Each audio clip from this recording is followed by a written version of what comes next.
성도 여러분, 9월 22일 금요일입니다.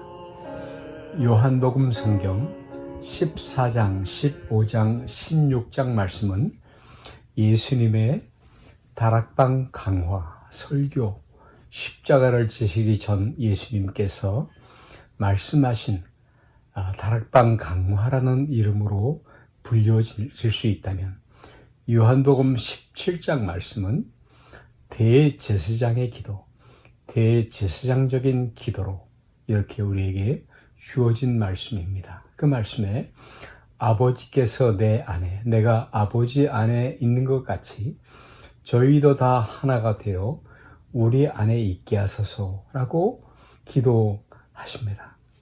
로마서 8장 9절 이후의 말씀을 보면, 만일 너희 속에 하나님의 영이 거하시면 너희가 육신에 있지 아니하고 영에 있나니, 누구든지 그리스도의 영이 없으면 그리스도의 사람이 아니라 라고 말씀을 하고 계십니다. 여러분, 우리 신자들이란, 믿는 사람들은 어떻게 이중적인 존재일까요?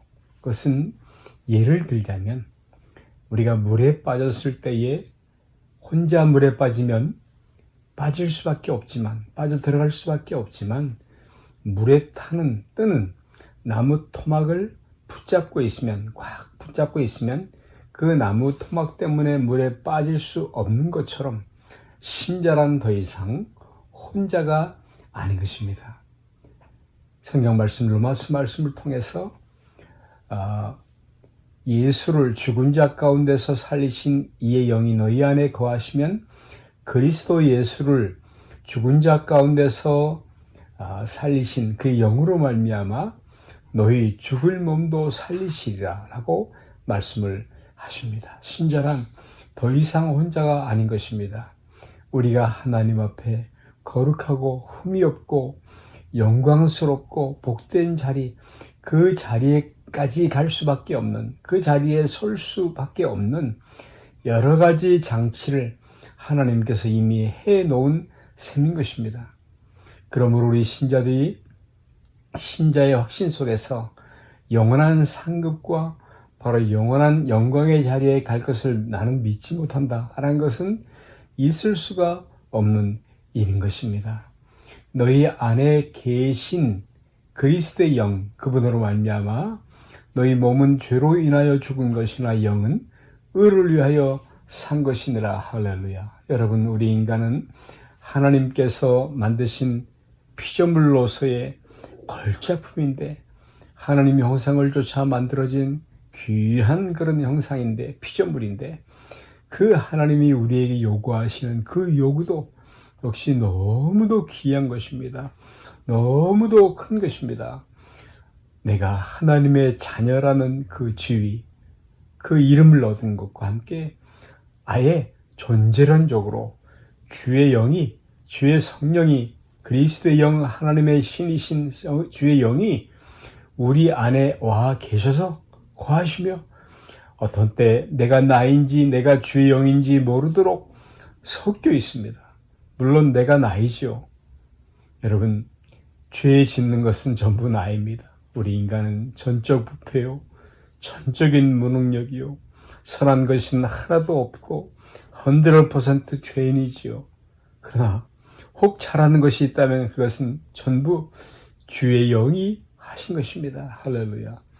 로마서 8장식으로 다시 말씀드리자면, 내가 마땅히 빌 바를 알지 못할 때에도 주의 영이 말할 수 없는 탄식으로 나를 위해, 우리를 위해서 계속 기도하십니다. 성령께서 내가 마땅히 빌 바를 알지 못해 대신 기도하셨을 때 그 기도를 들으시는 하나님은 그 기도를 누구의 기도로 받으시냐 하면 바로 성령의 기도로 받는 것이 아니라 나의 기도로 받아주시는 것입니다. 모든 영광은 하나님께 돌립니다. 주님이 하셨습니다. 하나님이 행하신 일인 것입니다. 사랑하는 성도 여러분, 존재론적으로 볼 때 그것은 결국 나의 것입니다. 내가 한 것입니다. 그런 존재입니다. 자녀라는 그 영광스러운 이름과 그리고 그의 영이, 주님의 영이 이미 우리에게 와 계신 그런 존재입니다. 존재론적으로 그러합니다. 신자란 하나님의 자녀가 되며 아버지의 자녀가 되며 또 주의 영이 그 안에 거하시는 그런 존재로서 결코 하나님 앞에서 끊어져 나갈 수 없습니다. 매우 우울하죠. 매우 특별하죠. 매우 특별하죠. 사랑하는 여러분, 우리는 그런 의미에서 아담의 자리로 복귀하는 것이 아니라 리게인드 패러다이스, 아담의 자리로 복귀한 것이 아니라 사랑하는 성도 여러분, 우리는 하나님의 원하시는 자리, 거룩하고 흠이 없는 영광스럽고 복된 자리로 그 자리까지 나아가게 되는 것입니다. 훨씬 높은 자리로 나가는 것입니다. 할렐루야. 오늘은 여기까지입니다. 하나님께 영광 돌립니다. 할렐루야.